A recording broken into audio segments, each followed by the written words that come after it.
Welcome to Balanced Health. I'm Shirley Rose, and this is Joe Costello, our resident health activist.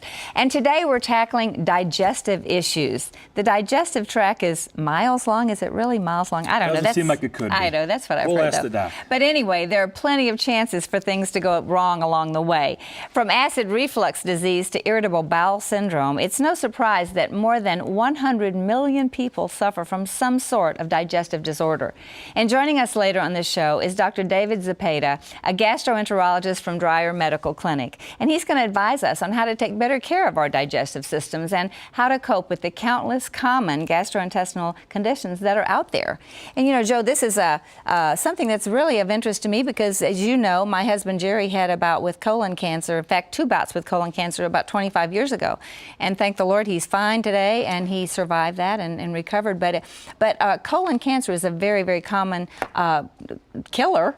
But not only that, there are all these other diseases out there. So. Well, anywhere from serious to just inconvenient. Yeah, but I exactly. don't think surely anybody watching this show over 40 isn't dealing with whatever, right. you know, acid reflux, you know, why do I belch more than I should? More importantly, we'd like to be able to get the point across today how digestion is a key component to your overall health and how it's so often a springboard to other diseases. That's touch very on true. that today. And and I'm looking forward to talking with the doctor a little later. But first, you have some nutrition in the news for us, and that's not related to the colon, but something we all want to do, and that's age slower. Today's dose of nutrition in the news deals with aging gracefully. It may be too early to say that an increased intake of mangoes and tomatoes will help keep your brain sharp as birthdays accumulate, but there's no doubt at all that foods with an abundance of lutein and lycopene contribute to graceful aging. Now, is that the red color? Because I know watermelon is supposed to be very healthy for you, tomatoes. So is that red color that you're talking about? When you see, yes, like melons and tomatoes, the lutein and the lycopene is actually what's giving it that color. And surely they're seeing now more that lutein plays a key role in your eyesight. Macular degeneration is being very tied to the deficiency of lutein, and it's so easy to get. It's in ketchup, it's in melon. Lycopene is well known mostly for the studies that as a carotenoid to offer protection against breast cancer, prostate cancer, pancreatic cancer, especially prostate cancer. All men should be taking some form of a lycopene supplement. And interestingly enough, you know, we always talk about whenever possible eating foods raw, or having them cooked as little as possible. Something we want to bring up with today's show is that tomatoes, for whatever reason, the lycopene is more active when it's cooked.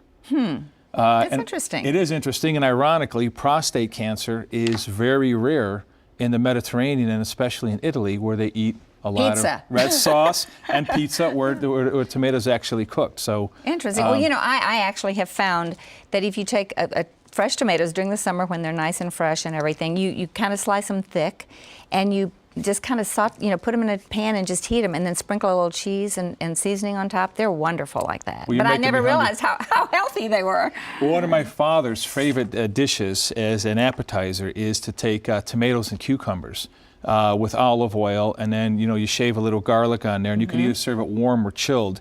But you have a high dose of lycopene and lutein in that.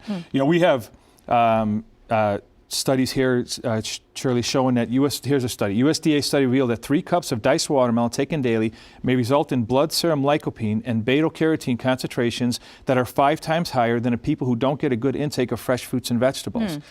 And again, that does seem kind of like a lot, but you know, because you can't eat watermelon all year for one thing, but you could eat other things. Well, right? but 3 cups, yes, and you know, anything with that lutein in it or anything with that lycopene in it. That's just one example. But the point that they're making that this is how important that is, and so we're just trying to give people different ways and different ideas of, look, there's so many simple things you can do to make such a significant difference in your health. And you know what I'm encouraged by is it is in the news. It's in the news. I mean, it's not just like the health stores are not just saying this. I mean, you know, this is common knowledge now. Well, you know, we're seeing more and more, Shirley, physicians now, you know, because you've heard many times that, and I'm sure Jerry heard this recently, that every man over the age of 60 either has prostate cancer or is on the verge of getting it. And then ultimately, if you don't die of something, prostate cancer will kill you. Yeah. Even mainstream doctors, my main doctor, who's a pretty conventional doctor, is not super big on nutrition. I mean, balanced eating and all that kind of stuff, has asked me, said, does your company sell a lycopene supplement?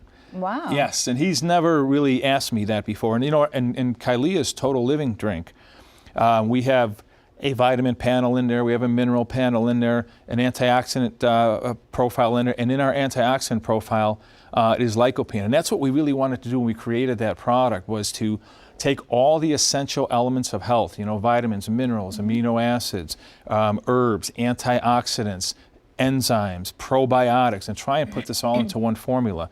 And we accomplished with that. But one of the things when I was How much is in there? How much of this lycopene is in the 5 milligrams. And that is adequate, or? It's very adequate. A lot of supplements have 2 or 3 milligrams. It's a very expensive, as far as supplements go, it's a very expensive byproduct because it has to be extracted from organic food. And remember, anytime you're taking any type of supplement that is either extracted from food, that's going to be much more expensive but much more effective than something that's made in a laboratory. Yeah, sure. So, well, that's really good to know. It is, and I think you're going to start seeing it in prostate. But we're in our Nutrition and News segment today, we talked about how this was contributing to graceful aging, and the way that they're using that, Shirley, that information is to say that these antioxidants help keep the integrity of your cells.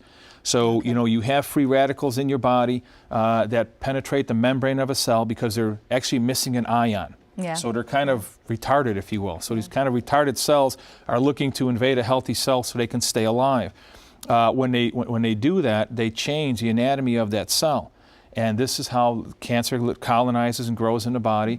It affects our blood. So when that process of antioxidants, in this case we're talking about lutein and lycopene, that's when they say help slow the aging process. People say, what does that mean? Am I going to look younger?